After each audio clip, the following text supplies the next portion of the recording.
Hi ಎಲ್ಲರಿಗೂ ನಮಸ್ಕಾರ. Welcome back to Pallavi blogs YouTube channel. ಎಲ್ಲರೂ ಹೇಗಿದ್ದೀರಾ? ಐ ಹೋಪ್ ಎಲ್ಲರೂ ಚೆನ್ನಾಗಿದ್ದೀರಾ ಅಂತ ಅಂದ್ಕೊಳ್ತೀನಿ. ನಾನು ಕೂಡ ತುಂಬಾ ಚೆನ್ನಾಗಿದ್ದೀನಿ. ಈ ವಿಡಿಯೋನ ಪೂರ್ತಿಯಾಗಿ ನೋಡಿ. ವಿಡಿಯೋ ಇಷ್ಟ ಆಯಿತು ಅಂದರೆ ಪ್ಲೀಸ್ ಒಂದು ಲೈಕ್, ಶೇರ್, ಕಮೆಂಟಾಗಿ ನನ್ನ ಚಾನೆಲ್ನ ಸಬ್ಸ್ಕ್ರೈಬ್ ಮಾಡ್ಕೊಳ್ಳಿ ಅಂತ ಹೇಳ್ತಾ ಇವತ್ತಿನ ವಿಡಿಯೋನ ಸ್ಟಾರ್ಟ್ ಮಾಡ್ತೀನಿ.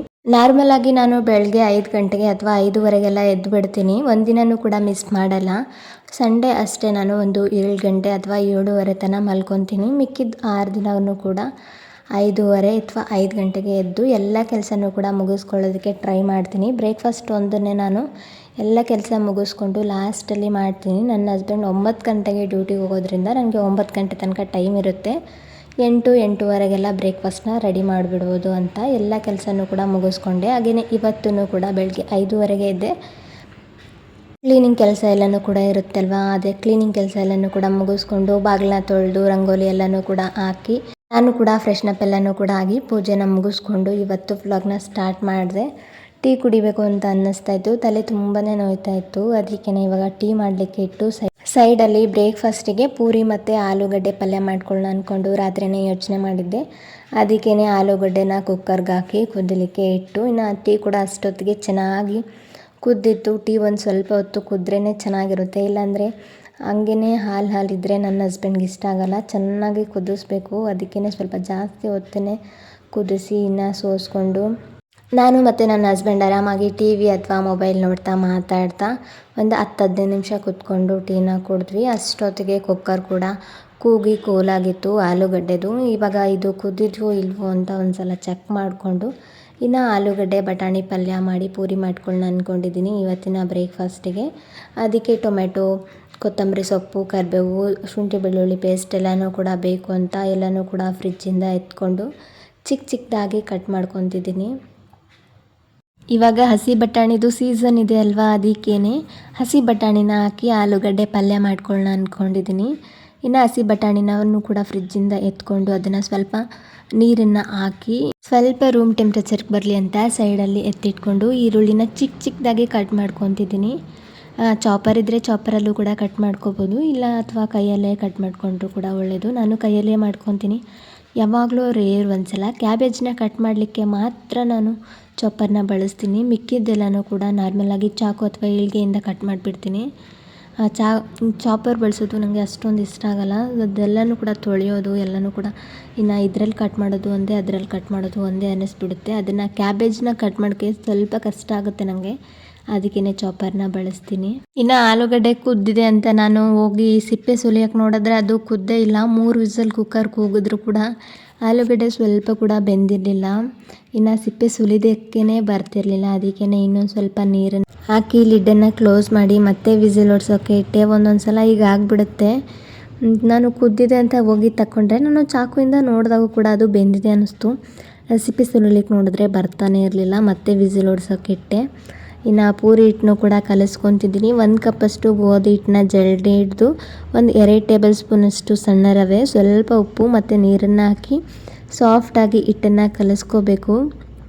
ಇನ್ನು ರವೆ ಆಪ್ಷನಲ್, ಬೇಕಿದ್ದರೆ ಹಾಕೋಬೋದು, ಇಲ್ಲ ಸ್ವಲ್ಪ ಪೂರಿ ಕ್ರಿಸ್ಪಿಯಾಗಿ ಬರಬೇಕು ಅಂದರೆ ರವೆನ ಹಾಕಲೇಬೇಕು. ಪೂರಿ ಉಬ್ಬಿ ಚೆನ್ನಾಗಿ ಬರುತ್ತೆ, ಕ್ರಿಸ್ಪಿಯಾಗಿ ಕೂಡ ಇರುತ್ತೆ. ಎಷ್ಟೊತ್ತಿಟ್ಟರೂ ಕೂಡ ಗಟ್ಟಿ ಅಂತ ಏನೂ ಅನಿಸಲ್ಲ. ಎಷ್ಟೊತ್ತಿಟ್ಟು ತಿಂದರೂ ಕೂಡ ಸಾಫ್ಟಾಗಿಯೇ ಇರಬೇಕು ಅಂದರೆ ಒಂದು 2 ಟೇಬಲ್ ಸ್ಪೂನಷ್ಟು ರವೆ ಹಾಕ್ಕೊಂಡ್ರೆ ಚೆನ್ನಾಗಿರುತ್ತೆ ಅಂತ ರವೆನ ಹಾಕ್ಕೊಂಡು ನೀರನ್ನು ಹಾಕಿ ಸಾಫ್ಟಾಗಿ ಹಿಟ್ಟನ್ನು ಕಲಸಿಟ್ಟೆ. ಅಷ್ಟೊತ್ತಿಗೆ ಆಲೂಗಡ್ಡೆ ಕೂಡ ಇವಾಗ ಚೆನ್ನಾಗಿ ಬೆಂದಿತ್ತು. ಅದನ್ನು ಇವಾಗ ಸುಲಿತಾ ಇದ್ದೀನಿ. ಯಾಕೆ ಈ ಥರ ಆಯಿತು ಅಂತ ಗೊತ್ತಿಲ್ಲ. ನಾರ್ಮಲಾಗಿ ಆಲೂಗಡ್ಡೆ ಬೇಗನೆ ಬಂದುಬಿಡುತ್ತೆ. ನಾನು ಕುಕ್ಕರಲ್ಲಿ 3 ವಿಸಿಲ್ನ ಮೊದಲಿಗೆ ಹೊಡಿಸಿ ಆಮೇಲೆ ಇನ್ನೂ 1 ವಿಸಲ್ನ ಆಮೇಲೆ ಹೊಡಿಸಿದ್ದೀನಿ. ಇವಾಗ ಬೆಂದಿದೆ. ನಾರ್ಮಲಾಗಿ 1 ವಿಸಲ್ಗೆ ಬೆಂದುಬಿಡುತ್ತೆ. ಇವತ್ತು ಯಾಕೆ ಹಿಂಗಾಯಿತು ಗೊತ್ತಿಲ್ಲ. ಇನ್ನು ಅದನ್ನು ಸಿಪ್ಪೆ ಎಲ್ಲನೂ ಕೂಡ ಸುಲಿದು ಕಟ್ ಮಾಡ್ಕೊತಿದ್ದೀನಿ. ಸ್ವಲ್ಪ ಸುಡ್ತಾ ಇದ್ರೂ ಕೂಡ ಹಾಗೆಯೇ ಕಟ್ ಮಾಡ್ತಿದ್ದೆ. ನನ್ನ ಹಸ್ಬೆಂಡ್ ವಿಡಿಯೋ ಮಾಡ್ತಿದ್ರು. ತಣ್ಣಗಾದ್ಮೇಲೆ ಕಟ್ ಮಾಡುವಂತೆ ಬಿಡು ಅಂತ ಹೇಳಿದರು. ಇಲ್ಲ, ಕಟ್ ಮಾಡಿಬಿಡ್ತೀನಿ ಅಂತ ಹೇಳಿ ಸುಡ್ತಿರ್ಬೇಕಾದ್ರೇ ಹಂಗೇ ಕಟ್ ಮಾಡ್ಕೊತಿದ್ದೀನಿ. ಇನ್ನು ಎಲ್ಲನೂ ಕೂಡ ಕಟ್ ಮಾಡಿ ಸ್ಮ್ಯಾಶ್ ಮಾಡಿ ಸೈಡಲ್ಲಿ ಎತ್ತಿಟ್ಕೊಂಡು ಒಂದು ಕಡಾಯಿನ ತೊಗೊಂಡಿದ್ದೀನಿ. ಅದಕ್ಕೇ ಸ್ವಲ್ಪ ಎಣ್ಣೆ ಹಾಕ್ಕೊತಿದ್ದೀನಿ. ಎಣ್ಣೆ ಕಾದಾದ ನಂತರ ಸಾಸಿವೆ ಜೀರಿಗೆನ ಹಾಕ್ತಾಯಿದ್ದೀನಿ. ಸಾಸಿವೆ ಜೀರಿಗೆ ಚಿಟಪಟ ಅನ್ನಬೇಕು. ಅಲ್ಲಿ ತನಕ ಚೆನ್ನಾಗಿ ಫ್ರೈ ಮಾಡಿಕೊಂಡು ಕಟ್ ಮಾಡಿ ಇಟ್ಕೊಂಡಿರೋ ಈರುಳ್ಳಿ, ಸ್ವಲ್ಪ ಕರಿಬೇವನ್ನ ಹಾಕಿ ಚೆನ್ನಾಗಿ ಫ್ರೈ ಮಾಡ್ಕೋಬೇಕು. ಇದನ್ನು ಈರುಳ್ಳಿ ಸ್ವಲ್ಪ ಸಾಫ್ಟ್ ಆಗೋ ತನಕ ಚೆನ್ನಾಗಿ ಫ್ರೈ ಮಾಡಿಕೊಂಡು ಇನ್ನು ಹಸಿ ಬಟಾಣಿನ ಹಾಕ್ಕೊತಿದ್ದೀನಿ. ಒಂದು ಅರ್ಧ ಕಪ್ಪಷ್ಟು ಹಸಿ ಬಟಾಣಿ ತೊಗೊಂಡ್ರೆ ಸಾಕು.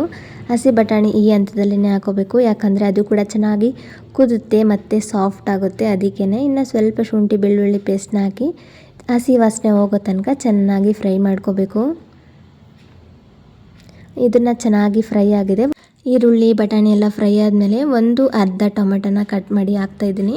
ಸ್ವಲ್ಪ ರುಚಿಗೆ ತಕ್ಕಷ್ಟು ಉಪ್ಪು, ಅರಿಶಿನ ಪುಡಿನ ಹಾಕ್ಕೊಂಡು ಚೆನ್ನಾಗಿ ಫ್ರೈ ಮಾಡ್ಕೋಬೇಕು. ಟೊಮೆಟೊನ ಕಂಪ್ಲೀಟಾಗಿ ಸಾಫ್ಟ್ ಆಗಬೇಕು ಈ ಹಂತದಲ್ಲಿನೇ, ಅದಕ್ಕೇ ಚೆನ್ನಾಗಿ ಫ್ರೈ ಮಾಡ್ಕೊತಿದ್ದೀನಿ. ಇದು ಸ್ವಲ್ಪ ಚೆನ್ನಾಗಿ ಫ್ರೈ ಆದಮೇಲೆ ಗರಂ ಮಸಾಲ ಅರ್ಧ ಟೇಬಲ್ ಸ್ಪೂನ್ ಜೀರಿಗೆ ಪುಡಿ ಮತ್ತು 1 ಟೇಬಲ್ ಸ್ಪೂನ್ ಒಣ ಖಾರದ ಪುಡಿ ಹಾಕ್ಕೊತಿದ್ದೀನಿ. ನೀವು ಬೇಕಿದ್ದರೆ ಹಸಿಮೆಣಸಿನ್ಕಾಯಿ ಕೂಡ ಹಾಕೋಬೋದು. ಈರುಳ್ಳಿ ಹಾಕ್ತೀವಲ್ವ ಆವಾಗ ಒಂದು ಹಸಿಮೆಣಸಿನ್ಕಾಯಿನ ಕಟ್ ಮಾಡಿ ಸಹ ಹಾಕೋಬೋದು. ನಾನು ಹಾಕ್ಕೊಂಡಿಲ್ಲ. ಖಾರನ ಹಾಕ್ಕೊಂಡು ಇದನ್ನು ಚೆನ್ನಾಗಿ ಫ್ರೈ ಮಾಡ್ಕೋಬೇಕು. ಇನ್ನು ಆಲೂಗಡ್ಡೆನ ಸ್ಮ್ಯಾಶ್ ಮಾಡಿ ಇಟ್ಕೊಂಡಿರ್ತೀವಲ್ವ ಆ ಆಲೂಗಡ್ಡೆನ ಹಾಕಿ ಒಂದು ಸಲ ಇದನ್ನು ಮಿಕ್ಸ್ ಮಾಡಬೇಕು.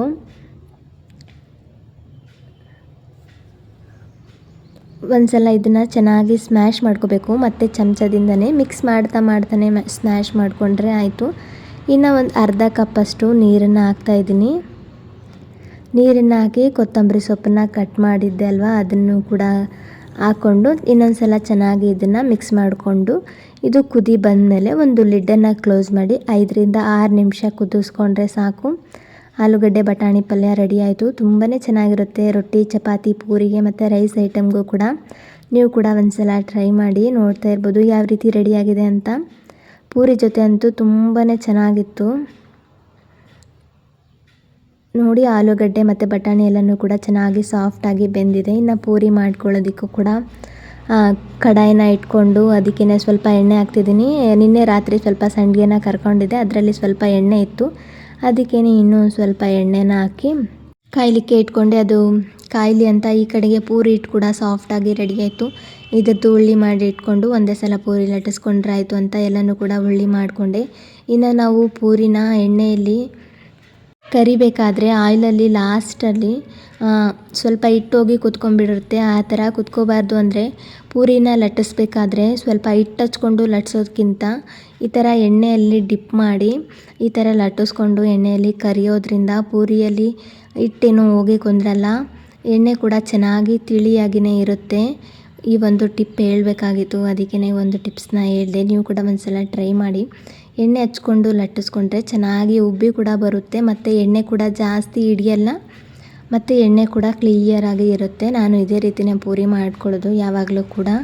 ಇನ್ನು ಅಷ್ಟು ಪೂರಿನೂ ಕೂಡ ಲಟ್ಟಿಸ್ಕೊಂಡು ಎಣ್ಣೆಯಲ್ಲಿ ಕರೆದ್ರೆ ಪೂರಿ ಕೂಡ ರೆಡಿ ಆಯಿತು. ಎಲ್ಲ ಪೂರಿನೂ ಕೂಡ ಅದೇ ರೀತಿ ಮಾಡ್ಕೊತಿದ್ದೀನಿ. ಹಾಗೆಯೇ ಒಬ್ಬರು ಕಮೆಂಟ್ ಮಾಡಿದ್ರು, ನಿಮಗೆ ಅಡುಗೆ ಮಾಡೋದು ಯಾರು ಕಲಿಸಿದ್ದು, ತುಂಬ ಚೆನ್ನಾಗಿ ಅಡುಗೆಗಳನ್ನ ಮಾಡ್ತೀರಾ ಅಂತ ಕಮೆಂಟ್ ಹಾಕಿದ್ರು. ಅದಕ್ಕೇ ವ್ಲಾಗಲ್ಲಿ ಆನ್ಸರ್ ಮಾಡ್ತೀನಿ ಅಂತ ಹೇಳಿದ್ದೆ.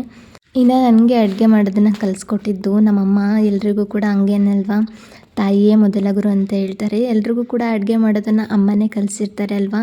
ಸೊ ನನಗೂ ಕೂಡ ಅಷ್ಟೇ. ಅಮ್ಮ ಮತ್ತು ನನ್ನ ಅಕ್ಕನಿಂದನೂ ಕೂಡ ನಾನು ಅಡುಗೆ ಮಾಡೋದನ್ನು ತುಂಬ ರೆಸಿಪೀಸ್ನ ಕಲಿತಿದ್ದು. ನಮ್ಮ ಅಕ್ಕ ಮತ್ತು ನಮ್ಮ ಅಮ್ಮನಿಂದ ಜಾಸ್ತಿ ಅಂದರೆ ನಮ್ಮ ಅಮ್ಮನೇ ನನಗೆ ಅಡುಗೆ ಮಾಡೋದನ್ನು ಹೇಳ್ಕೊಟ್ಟಿದ್ದು. ಎಲ್ರಿಗೂ ಕೂಡ ಹಂಗೆ ಅಲ್ವಾ, ತಾಯಿಯೇ ಮೊದಲ ಗುರು ಅಂತ ಹೇಳ್ತಾರೆ ಅಲ್ವಾ, ಹಂಗೇ ಅಮ್ಮನೇ ಎಲ್ರಿಗೂ ಕೂಡ ಅಡುಗೆ ಮಾಡೋದನ್ನು ಕಲಿಸಿರ್ತಾರೆ. ನಾನು ಚಿಕ್ಕವಳಿದ್ದಾಗೂ ಕೂಡ ರೊಟ್ಟಿನ ಪರ್ಫೆಕ್ಟಾಗಿ ಕಲಿಬೇಕು ಅಂತ ನಮ್ಮಮ್ಮ ಡೈಲಿ ರೊಟ್ಟಿ ಮಾಡಿದ ತಕ್ಷಣ ಒಂದು 2-3 ರೊಟ್ಟಿ ಆಗುವಷ್ಟು ಹಿಟ್ಟನ್ನು ಉಳಿಸ್ತಿದ್ರು. ಇದನ್ನು ನೀನೇ ಮಾಡಬೇಕು ಅಂತ.